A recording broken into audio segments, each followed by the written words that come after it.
Allez, je tire 200.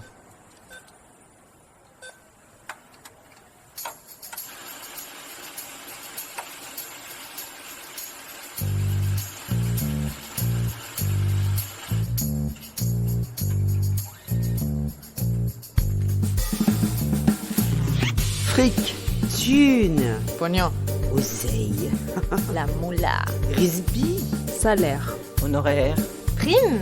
pension de retraite, Livret A. héritage, Assurance vie. impôt, Déduction. Investir. bitcoin, crédit, intérêt, SCPI, plan d'épargne action, PER. travailler, se marier, se paxer, ou vivre en union libre, fonder une famille, épargner, acheter un appartement ou une maison. Autant d'étapes de la vie, mais aussi trop souvent d'occasions de s'appauvrir, voire de se faire avoir pour les femmes mal informées. Mais il n'est jamais trop tard pour se poser les bonnes questions sur sa situation financière et sur son patrimoine actuel ou à venir. Et tant qu'il en est encore temps, mettre en place des stratégies d'épargne et d'investissement pour éviter de se réveiller un jour complètement fauché, voire spolié. Bien sûr, l'argent concerne les hommes comme les femmes. Mais dans ce podcast, nous allons poser un regard spécifique de femmes, de mères, de filles sur l'argent. On ne vous racontera pas pour la énième fois l'histoire de l'émancipation économique des femmes. Vous avez déjà lu partout que les femmes ont attendu 1965 pour avoir le droit d'avoir un chéquier à leur nom. En revanche, si ce que vous raconte votre banquier vous paraît obscur ou complexe, ce podcast est fait pour vous. On ne vous conseillera jamais d'acheter tel ou tel produit financier. On ne vous promettra pas non plus que vous pourrez prendre votre retraite à 35 ans pour une fête, mais nous vous aiderons à peser le pour et le contre avant de prendre une décision qui engage vos sous. Je suis Corinne Goldberger, journaliste. Tous les 15 jours, avec Thierry Oyon, auteur de Les filles osons parler d'argent, nous répondons avec pédagogie et sans tabou aux questions que se posent les femmes de toute génération sur leur argent, avec nos expertes et nos experts. Comme le dit souvent Thierry, pensez d'abord à votre peau. Alors maintenant qu'on s'est dit tout ça, parlons cash les filles. Bonjour Maëlle Bernier. Bonjour. Merci d'avoir accepté notre invitation dans notre podcast Argent, parlons cash les filles, pour parler donc du crédit immobilier et des difficultés pour constituer un dossier de demande de crédit, qu'on soit une femme célibataire ou en couple qui achète à deux, ou l'un des deux seulement, ou encore retraité. Donc vous êtes directrice de la communication et porte-parole de Meilleur Taux. Et quand on commence à se renseigner sur Internet, sur les taux de crédit, parce qu'on a un projet d'achat de sa résidence principale, par exemple, on tombe tout de suite sur le site Meilleur Taux. Donc, alors, avant d'entrer dans le vif du sujet, Meilleur Taux, c'est quoi? Ça fonctionne comment? C'est un courtier? Alors, au départ, c'est un courtier, effectivement, en crédit immobilier, c'est le métier d'origine. Et ensuite, on s'est développé sur beaucoup de métiers différents, toujours en rapport avec l'argent, que sont le crédit à la consommation, les placements, le regroupement de crédit, l'assurance emprunteur, l'assurance du crédit, évidemment, et jusqu'à l'énergie assez récemment.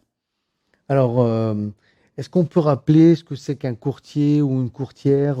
Qu'est-ce qu'elle apporte par rapport à un banquier? Pour quelqu'un qui a du mal à se constituer un dossier classique, comment est-ce que vous, le courtier, vous les aidez à comprendre ces enjeux? Et notamment pour les femmes qui ont du mal à constituer ces dossiers de crédit. Alors, un courtier, c'est un intermédiaire. C'est-à-dire que déjà, il faut savoir une chose, c'est qu'on est rémunéré uniquement si vous faites votre crédit via nos services. Alors, pourquoi on parle d'intermédiaire? Vous dites, qu'est-ce que c'est que par rapport à une banque? La banque va vous proposer une offre. Quand elle vous propose une offre, si elle vous répond positivement, mais vous avez une offre. Le courtier, lui, il fait le tour du marché. Et donc, il compare les offres entre elles. Or, la banque A peut être très bonne sur tel ou tel profil et pas être bonne sur le profil d'une autre personne. Et donc, le but, ce que fait le courtier, c'est de chercher la meilleure solution de financement, la solution de financement la plus adaptée à votre projet, à votre situation, à votre âge, à votre montant d'emprunt. Enfin, il y a plein de choses qui rentrent en jeu. Et ça, c'est le travail du courtier. C'est-à-dire qu'une banque peut être extrêmement bien placée sur un profil, et puis sur un autre profil, parce que c'est pas sa typologie de clientèle, parce que c'est pas quelque chose qu'elle sait faire, eh ben elle va être moins bien. Donc nous, notre job, c'est d'orienter vers la banque la mieux placée, la mieux disante dans l'ensemble du financement pour le client ou la cliente. Alors, on s'est penché sur les derniers chiffres de votre observatoire de l'immobilier pour voir donc les différences entre hommes et femmes qui empruntent seuls. Et c'est très intéressant. On voit que les emprunteuses ont en moyenne 37,4 ans, à peu près comme les hommes, hein, que les femmes de moins de 35 ans représentent 46% des emprunteuses. On voit aussi qu'elles empruntent sur 25 ans en moyenne, donc à peu près aussi comme les hommes. Mais les différences femmes-hommes, elles concernent surtout d'abord leurs revenus. On constate que les emprunteuses, par exemple, ont des revenus nets mensuels de 2 483 € contre 4 035 € pour les hommes. Donc, la moitié des revenus des hommes, finalement, pour les emprunteuses. C'est ça. Donc, pourquoi ? Est-ce que c'est juste en raison de la différence de salaire entre femmes et hommes ? Et je rappelle au passage que les femmes gagnent 28,5% de moins que les hommes, tout temps de travail confondu. Donc, Maëlle, quel est votre avis là-dessus ? Je pense que malheureusement, c'est effectivement l'illustration assez nette et claire de la différence de revenus entre les hommes et les femmes. Là, c'est quand même criant. On est quasiment à 1 500 € net, à âge égal en plus, d'écart. C'est énorme. Ce qui est en plus assez... donc, du coup, évidemment, vous avez un montant d'emprunt qui est plus élevé chez les hommes, puisque évidemment, quand on gagne plus, on peut emprunter plus, donc c'est QFD. Mais ce qui est assez intéressant, c'est le montant de l'apport. Parce que on nous dit toujours que les femmes sont dépensières et tralala, et tous les clichés peuvent passer. La réalité, c'est que les femmes qui achètent arrivent avec beaucoup plus d'apport que les hommes, puisque pour un emprunt moyen autour de 170 000, en gros, pour les femmes, elles arrivent avec près de 20 000 € d'apport, ce qui est quand même conséquent, c'est plus de 10%. Quand ces messieurs qui empruntent en gros 230 000, un peu moins de 240 000, donc avec une surface quand même beaucoup plus importante, ils arrivent avec seulement près de 14 000 €. Donc ça veut dire que les revenus plus élevés des hommes ne leur font pas épargner plus, et ça veut donc dire que les femmes ont des revenus effectivement plus faibles, mais qu'elles sont finalement plus épargnantes, plus prudentes en tout cas sur l'avenir, et que quand elles réalisent un achat immobilier, il est effectivement extrêmement pesé et calculé parce que justement, il faut rentrer dans les clous et que la part de l'apport joue un rôle immense puisque évidemment elles peuvent emprunter un peu moins. Donc c'est effectivement très intéressant et j'aurais adoré avoir très peu d'écart entre les revenus hommes-femmes parce qu'en plus on est vraiment sur la même âge donc c'est vraiment la différence est criante. Malheureusement on n'a pas. Alors juste suite à ce constat-là, est-ce qu'il y a de la part des banques un intérêt supérieur à prêter de l'argent aux femmes qui font des apports importants, qui empruntent finalement des montants raisonnables? On devrait imaginer que les banques soient plus généreuses à prêter de l'argent aux femmes qu'aux hommes, puisqu'on sait, vous et moi, qu'il y a beaucoup moins d'incidents bancaires chez les femmes que chez les hommes, que finalement c'est des très bonnes gestionnaires. Quel est leur comportement, de toute justement ? façon, une banque est extrêmement prudente. On sait d'ailleurs, quelquefois on leur reproche. Et c'est vrai qu'un dossier comme ça d'une femme va gérer. On voit qu'on est dans une bonne gestion. Quelqu'un qui arrive à 37 ans avec plus de 10% d'apport, c'est quelqu'un qui gère très bien. Les banques, de toute façon, elles regardent plusieurs choses. Souvent, j'ai coutume de dire que c'est pas effectivement les revenus. Les revenus, ça donne une capacité d'emprunt, mais vous pouvez avoir des très très bons revenus. Si vous êtes à découvert le 10 du mois, ce qui peut arriver chez des très jeunes, et effectivement, encore une fois, chez de très jeunes hommes qui travaillent, qui gagnent très très bien ou très vite leur vie, et qui se retrouvent à découvert assez facilement parce que on ne peut pas le reprocher, mais enfin il y a un côté dépense un peu, voilà. Et on a des femmes qui sont, comme elles gagnent un peu moins, font effectivement plus attention. À part celles qui sont tout le temps à découvert, mais c'est peut-être d'autres problématiques. Mais c'est vrai, donc en tout cas il n'y a pas de différence entre hommes et femmes. Le banquier va analyser, et c'est normal d'ailleurs, le dossier en termes de prudence. C'est-à-dire qu'entre un dossier à revenus même supérieurs et des revenus plus faibles, entre celui ou celle qui va gérer avec des revenus plus faibles, mais qui tous les mois montre une capacité d'épargne régulière, ça peut être même 50 €, et un qui va peut-être gagner 5 ou 600 € de plus par mois, mais qui a découvert le 10 du mois, le banquier va être quand même beaucoup plus rassuré par le profil A qui épargne, même avec des revenus plus faibles. Évidemment, il faut que ça rentre dans les critères d'endettement. C'est là où ça peut jouer, mais c'est vrai qu'il y a un côté extrêmement rassurant. Et les banquiers aiment les fourmis, et même plus que les cigales, évidemment. Alors, est-ce qu'on peut emprunter sans apport personnel ? C'est extrêmement compliqué. Aujourd'hui, c'est même quasi impossible. Alors évidemment, je ne vais pas dire impossible, parce que vous allez toujours trouver un dossier qui aurait été financé sans apport. Mais c'est vrai qu'en 2019, par exemple, on avait coutume de faire passer des dossiers vraiment très souvent sans apport, ce qu'on appelle à 110%. C'est-à-dire qu'en fait, il y a 100% de la valeur du bien, plus les 10% annexes, ça fait un financement à 110%. Ça, c'est terminé. Aujourd'hui, il faut à minima avoir ce qu'on appelle les frais annexes, donc assez injustement appelés les frais de notaire d'ailleurs, parce que c'est globalement 85% de taxes. Mais en gros, il faut avoir ces 10-12%, allez, ces 8-10% qui vont faire que la banque va vous financer que la valeur du bien. Donc si les femmes ont plus d'apports, et on a parlé de leur prudence, et qu'elles osent un peu moins que les hommes finalement à emprunter, donc est-ce que si elles ont des apports supérieurs aux hommes, d'une certaine manière, on va les considérer un peu plus que ce que les hommes empruntent habituellement? Pour revenir à la question précédente, c'est est-ce que finalement, parce qu'elles sont prudentes, on leur prêtera plus facilement? Alors, l'apport va jouer sur le taux. C'est-à-dire que effectivement, plus vous avez d'apport, plus vous avez de chances d'avoir un taux un peu plus bas. On sait très bien que dans les barèmes bancaires, il y a effectivement des conditions de revenus, faut pas se mentir, mais vous avez quand même aussi des conditions d'apport. Et plus vous avez un apport élevé, plus vous avez de chances d'obtenir un taux bas. Ce qui aujourd'hui, alors un taux bas aujourd'hui, ça flirte avec le 2% quand même, hein. C'est dans la fourchette 1,85, 1,95. Donc, évidemment, plus votre rapport est important, plus le taux sera bas. Donc, c'est très, très important, cette notion d'épargne et d'apport personnel. Alors, on entend aussi et on lit beaucoup que même donc de bons dossiers sont refusés parce qu'ils dépassent le taux d'usure. Alors, qu'est-ce que c'est le taux d'usure? Psst. Depuis cette interview, le plafond du taux d'usure, ce fameux taux maximum du crédit immobilier, a été remonté. Il est passé à 3,05% pour un emprunt sur 20 ans et à 3,03% pour les prêts d'une durée inférieure. Mais pour de nombreux professionnels, comme les taux d'intérêt continuent leur grimpette, ça ne change pas grand-chose à la situation. De nombreuses demandes de crédit sont toujours bloquées. Et voilà, je rends la parole à Maëlle. Alors, le taux d'usure, c'est au départ une règle qui a été fixée pour empêcher les banques de prêter à des taux trop élevés et pour, on va dire, protéger les emprunteurs français. Petite histoire, il y en a quelques pays européens qui ont un taux d'usure, très peu, mais on est un peu les seuls à avoir un taux d'usure, en tout cas aujourd'hui, aussi bas. Alors, le taux d'usure, c'est le taux max, tout compris. C'est-à-dire que dedans, vous allez mettre le taux du crédit, les assurances, les garanties, les éventuels frais de dossier de la banque, les éventuels honoraires du courtier. Et je dis bien éventuels parce que là, on est dans une telle situation que les dossiers ne passent pas, même en enlevant ces deux derniers types de frais. Poste, exactement. Et aujourd'hui, c'est quelque chose qui est fixé légalement, qui est révisé tous les 3 mois. Et c'est très simple. On dit, on regarde les dossiers qui ont été financés les 3 mois qui ont précédé et on met une marge d'un tiers.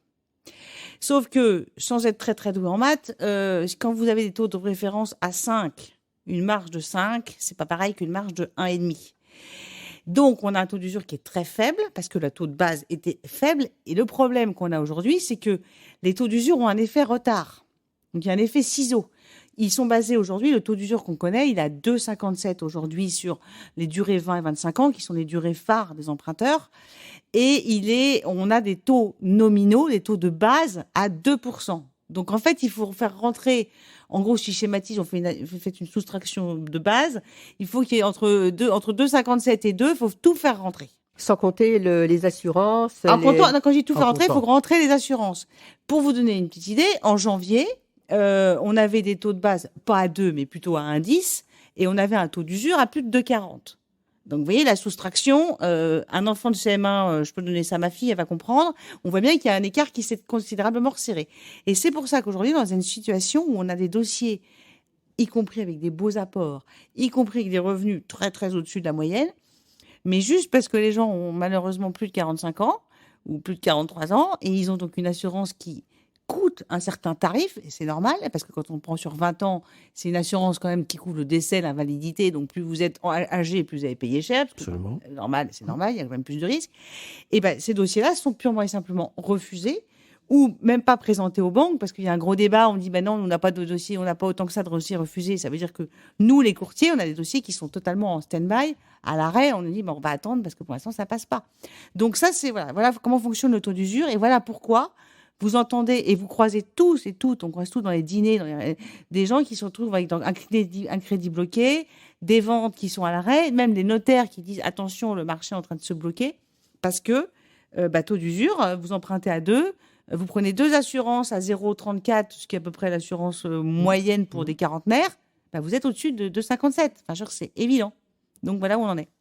Alors, on parle de beaux dossiers, on parle de gens qui ont des apports consistants et qui ont des dossiers refusés. À ces gens-là, qu'est-ce qu'on peut proposer comme idée nouvelle? Comment est-ce qu'on peut les aider, les accompagner? Parce qu'à un moment donné, nous qui parlons de femmes et d'argent, on a des situations où il y a des femmes qui gagnent correctement leur vie, qui ont des apports substantiels et qui se retrouvent avec des dossiers qui sont à l'arrêt. On a des cas réels aujourd'hui de femmes qui, par exemple, doivent racheter la soulte lors d'un divorce de leur mari, Absolument. qui sont totalement finançables et éligibles et qui sont malheureusement bloquées.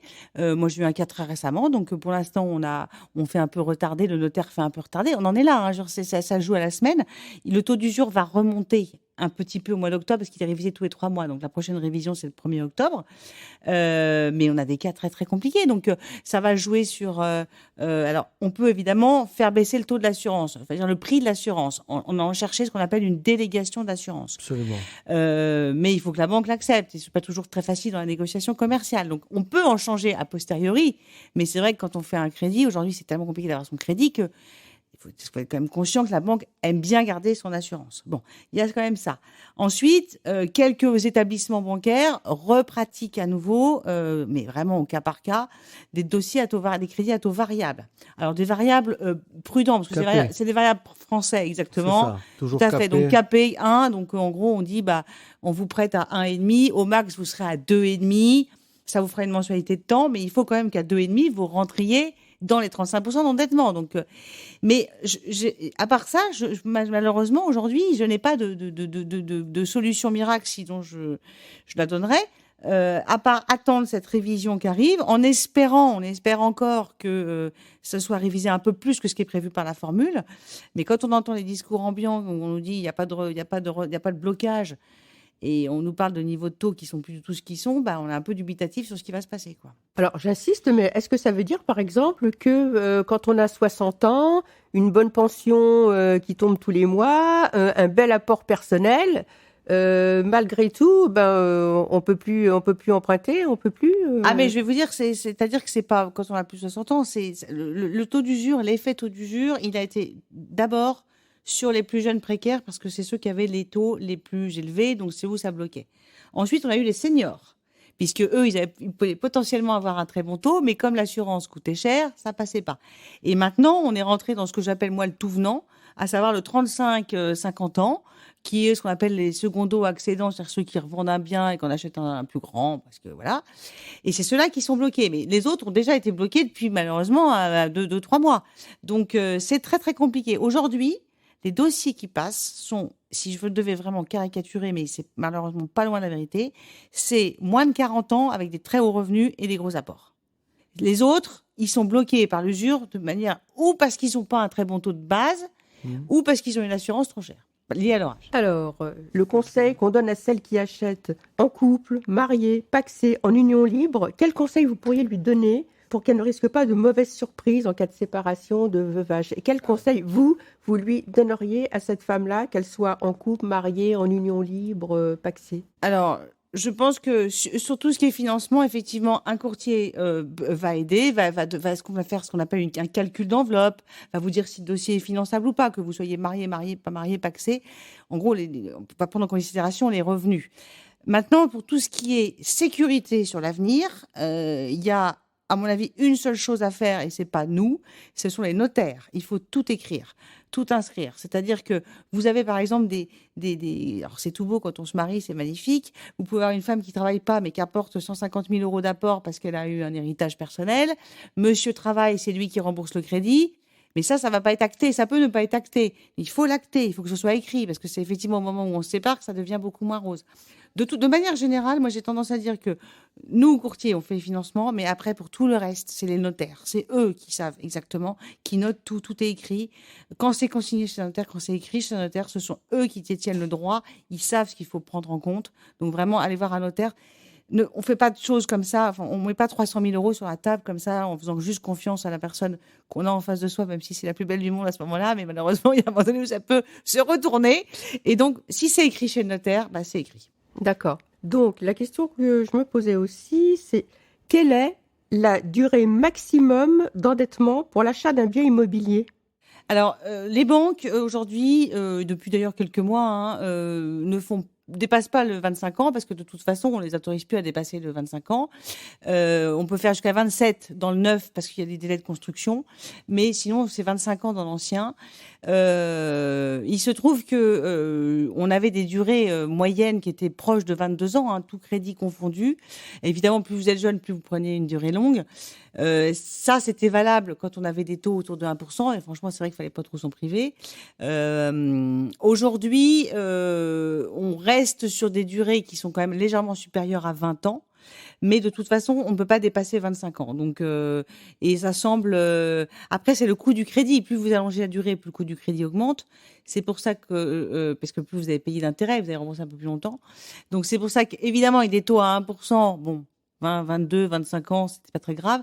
Si on commence à dépasser les 2, 2,5, il faut falloir faire ses comptes. Encore une fois, la durée longue, elle permet juste quoi? C'est que plus vous allongez la durée, plus vous baissez la mensualité tous les mois. Donc, moi, vous avez de charges tous les mois. Et vous pouvez, par exemple, comme il y a ce critère de 35% des revenus mensuels, vous pouvez, à 20 ans, ça passe pas, puis à 22, ça passe. Bon, dans ce cas-là, on fait 22. 35%, c'est le taux d'endettement. C'est le taux d'endettement maximum, tout compris, tout encore compris. une fois. C'est pareil. Donc, ça veut dire que vous pouvez rembourser 35% de vos revenus, et puis c'est tout. Voilà. Et pas beaucoup de dérogations possibles. Finalement, Maëlle, pourquoi c'est si compliqué de monter un dossier de crédit et de l'obtenir? Un vrai parcours de la combattante, si on achète seul et qu'on n'a pas de connaissances financières. Certains se découragent étant donné tous les renseignements demandés. Donc quand on achète, on a le sentiment de ne pas être accompagné. Par exemple, après la signature d'un compromis, on a 45 jours pour obtenir un prêt. La réalité, c'est que dans très peu de dossiers, finalement, aujourd'hui, on n'arrive pas à ces 45 jours. Alors comment font les gens ? Alors aujourd'hui, c'est pour ça que quand vous signez, il faut partir sur ce qu'on appelle une vente un peu plus longue, parce que ce serait dommage qu'au bout d'un mois et demi, ça capote juste parce qu'on n'a pas eu son offre de prêt en temps en heure. C'est pour ça que tout à l'heure, je vous parlais des dossiers qui étaient un peu en stand-by, y compris chez les notaires, où les vendeurs et les acheteurs se sont mis d'accord pour repousser, parce que c'est un effet boule de neige. Il y a une espèce de chaîne domino. Le vendeur n'a pas attend son crédit, lui attend son acheteur. Enfin, voilà. Donc c'est très compliqué. C'est plus vous êtes entouré. Effectivement, si vous êtes tout seul, ça va être compliqué. Si vous avez un courtier, quand même, là, pour le coup, je vais plaider un peu pour ma paroisse.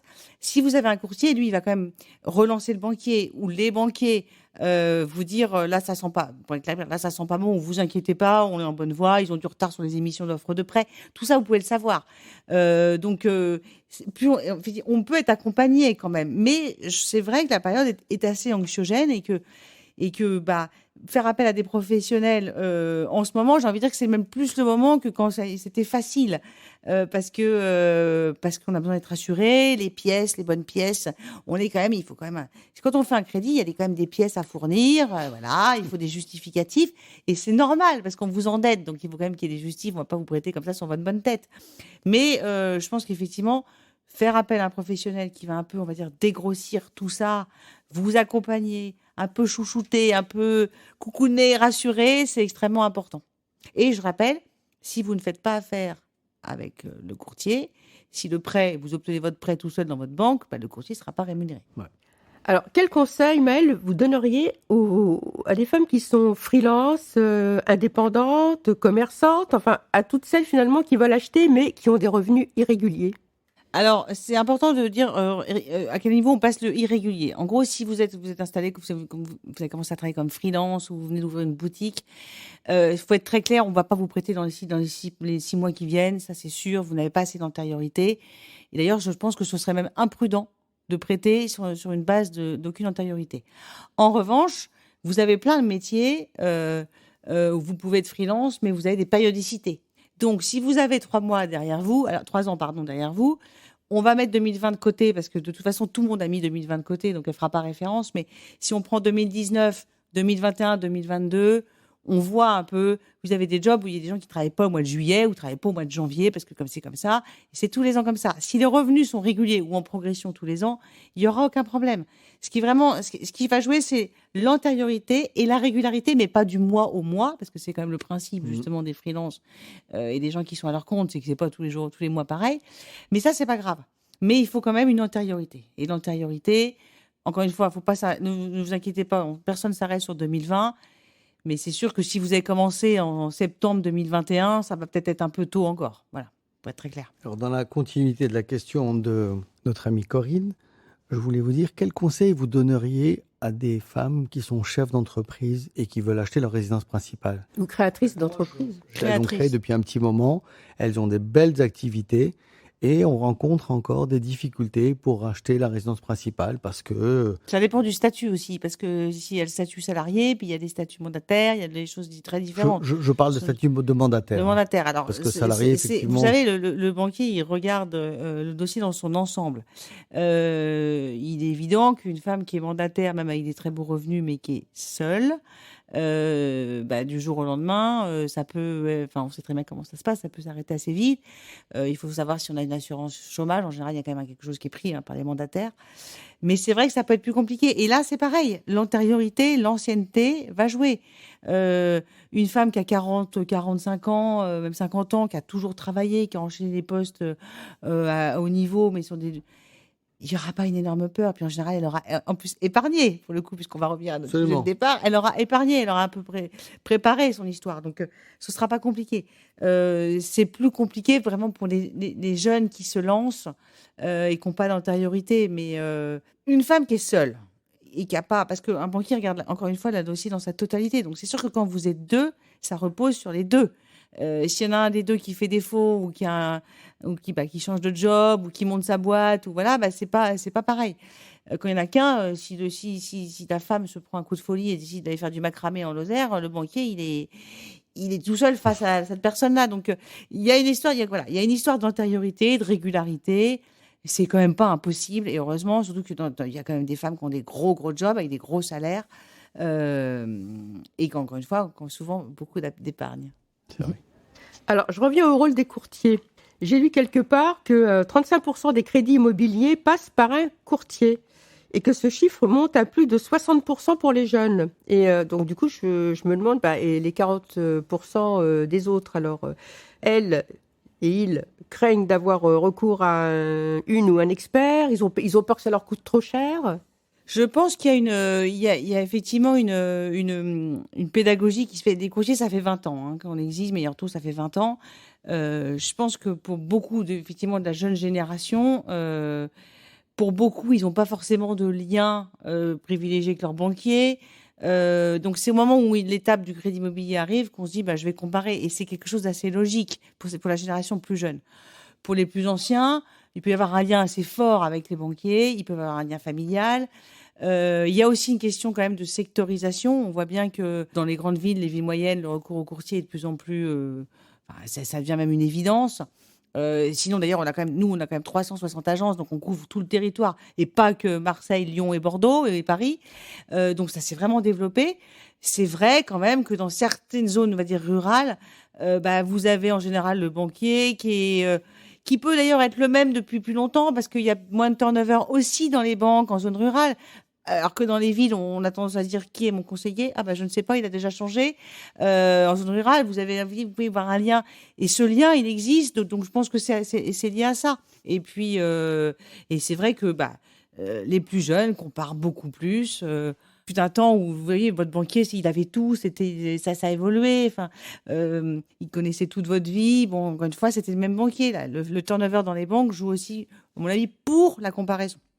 Alors justement, est-ce que vous pourriez nous dire de manière un peu transparente comment vous appliquez les frais, vous, les courtiers, sur les demandes de crédit de vos clients? Alors, en temps normal, je vais parler, c'est-à-dire il y a 3-4 mois encore, on facturait des honoraires à nos clients, une fois le dossier obtenu, qui allait de 1 000 à 2 500 euros, selon le dossier, selon la ville. Enfin, c'est des franchisés. Nos agences sont des agences franchisées, donc en tant que franchiseur, on donne une consigne de frais.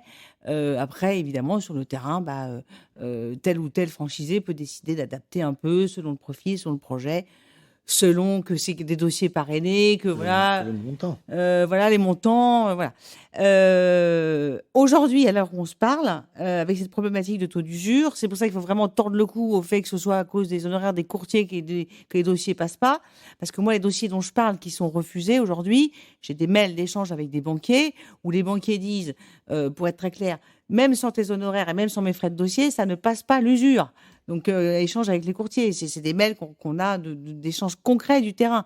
Donc, aujourd'hui, on n'en est plus à faire passer des honoraires, on en est tellement à faire juste passer un dossier que la question des honoraires ne se pose plus aujourd'hui.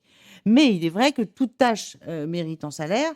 Ça semble normal de rémunérer un courtier qui fait son job comme vous allez rémunérer un chasseur d'appart quand il vous trouve un appart. Enfin, je veux dire, voilà, c'est le principe de l'intermédiaire. On peut avoir une idée en moyenne, par exemple Je une vous ai dit fourchette entre 1000 et 2500 euros sur les frais de dossier, frais d'honoraires courtage.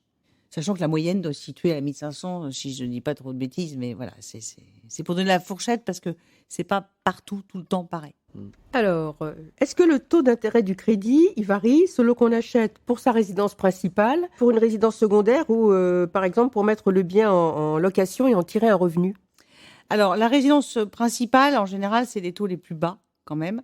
Le locatif, vous allez être, alors c'est pas énorme, mais enfin, vous pouvez être 0,10 au-dessus. C'est-à-dire que la même personne qui va faire un dossier pour une résidence principale et pour un investissement locatif, on va dire qu'elle aura peut-être 2 sur le principal et 2,10 sur le locatif. Vous voyez, c'est pas énorme.